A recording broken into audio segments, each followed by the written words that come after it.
Hello, my name is Valerie van Steenbergen. I'm a postdoctoral researcher in the group of Florence Barrère, working at the Institute of Clinical Neurology at LMU in Munich.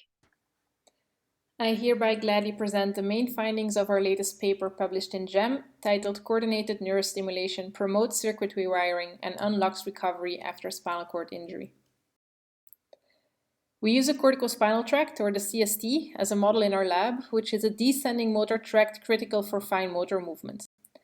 Upon infliction of a T8 hemisection, meaning injuring the dorsal side of the spinal cord at thoracic level 8, the signal propagation towards the lumbar spinal networks is interrupted, leading to loss of fine motor control, specifically of the hind limbs. Due to the limited regenerative capacity of the central nervous system, this injured tract is no longer able to re-establish its previous connections. Yet, for instance, rodents undergoing these types of injuries tend to moderately improve their locomotion skills. This improvement has been shown to be the result of formation of detour circuits within the spinal cord. Rather than regenerating, the CST will sprout into the gray matter of the cervical spinal cord above the lesion site.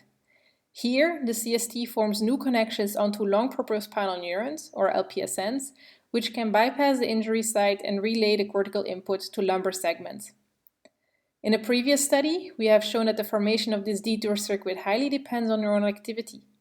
We therefore set out to understand if and which neurostimulation paradigms could enhance the formation of this detour circuit and as such hopefully improve motor skills after spinal cord injury. To this end, we compared three distinct stimulation strategies: either stimulation of the corticospinal tract, stimulation of cervical long propriospinal neurons, or the combination of both in a coordinated stimulation paradigm.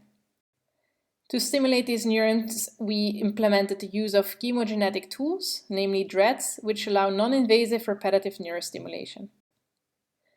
Our first task was to understand whether these stimulation strategies could improve detour circuit wiring at an anatomical level. Using viral labeling and immunohistochemistry, we could quantify the number of synaptic contacts of the CST onto LPSNs. We found that although supraspinal stimulation did lead to presynaptic maturation of synapses along the collaterals, there was no increase in the number of contacts onto LPSNs.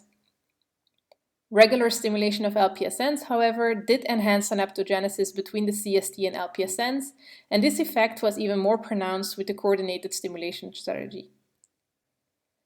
Enhanced formation of the detour circuit, however, does not directly imply improvement of locomotion. We therefore use behavioral assays, such as the irregular lettering test, which is a test that specifically requires fine locomotion skills and is thus highly specific for corticospinal injuries. We show that supraspinal stimulation did not affect recovery, while spinal stimulation had a modest but significant increase in functional recovery. Our coordinated stimulation paradigm, however, led to the highest recovery gain. We therefore conclude that while supraspinal stimulation enhances presynaptic maturation, it lacks targeting towards LPSNs, and as such, we observe no increase in functional recovery. Spinal stimulation, on the other hand, did enhance the formation of the detour circuit, leading to moderate functional improvement. Combining both of these strategies of inducing presynaptic maturation as well as LPSN targeting in a coordinated stimulation paradigm led to synergistic effects in terms of anatomical and functional outcomes.